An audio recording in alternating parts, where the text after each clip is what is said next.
So we're just going to look at some more details on how to be more aware of when someone is going to backstep, or how you can force someone into backstepping and kind of stay a step ahead, okay? Because it all starts from the knee torque.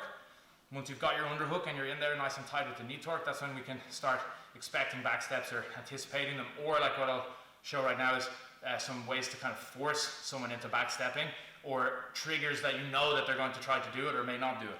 Okay, so the first thing will be when you have your knee torque, okay, keeping his knee off the floor. Okay, so right now, okay, his knee is off of the floor. Anytime I've loaded his weight on top of me, okay, so his knee is off the mat, okay, his weight is loaded on top of me here, okay, basically only one of two things can happen, okay. Right now Adam has the overhook, okay, his arm is tied up in being the overhook, so he's on top of me here, okay, but he has the overhook, okay, so this means if I shovel hard enough, okay, in the right direction, he cannot post, okay, put your arm through deeper, okay, so if I shovel far enough, his knee is off the mat, okay, look, I've got his hips directly over on top of me, okay, he won't be able to post and he'll just carry me to the top.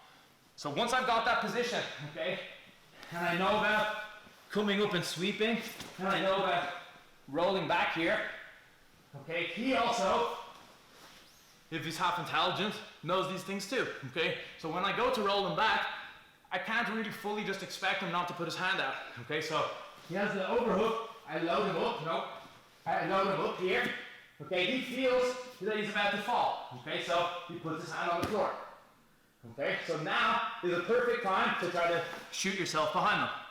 So you almost attack in threes. Can you come back? We have coming forwards and tackling, keeping this knee off the mat, okay, shoveling and loading him on top of you, and then knowing when I try to roll him back, he's gonna base, and I can try to swing it behind him here and attack into the mind trick. Okay, so when someone is loaded on top of you, when you have the knee torque, that means you have control of them. Okay, if their weight is on you, it means when you move, they'll move too. So you know if he has the overhook, okay, you're lying right there, you can see it or feel it. If I roll him, he's either gonna put his hand or he's gonna fall. So when I can add that dynamic, not just coming up and rolling back, when I add in attacking to the back, it makes the whole situation so much more confusing for him because of the 3 threat rather than just 2.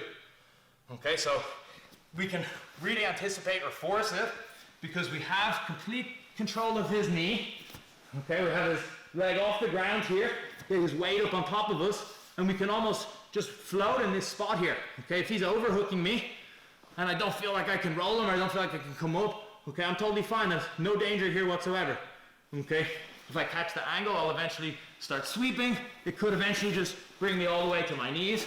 And if at any moment, okay, suddenly he gets his hand to the floor, okay, I can duck my head out. Okay, so it actually doesn't even matter whether he wants to do a back step.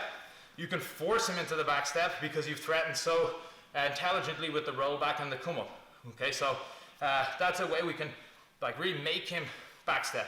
Okay, one other nice little trick to add here too is often if you have a grip on the far leg, the person won't back step.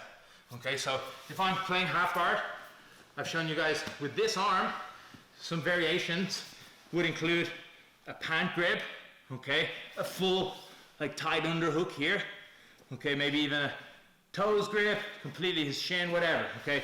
The pants and this are probably the best, okay. But if Adam's half smart, okay, and has a deeper level of understanding, he doesn't want to backstep when I have his leg, and especially not with just a crossface, okay, because if he backsteps when I have his leg, like he's literally just sweeping himself, okay. Even more so if I'm like this, okay. There's no way Adam feels like backstepping now, okay? If he puts his hands to the mat and he backsteps, he's absolutely, don't fall down, just backstep but keep your hands on the floor. Nope. Okay, he's being absolutely foolish. There's no way he will do this, okay? And there's so much space here, okay? I could go behind him. I'm holding his leg. If anything, once I hold his leg, he's gonna be more stubborn. He's gonna overhook me more, okay? And he's gonna do his best to not at all let me start putting him to that side, okay? Because I have his leg.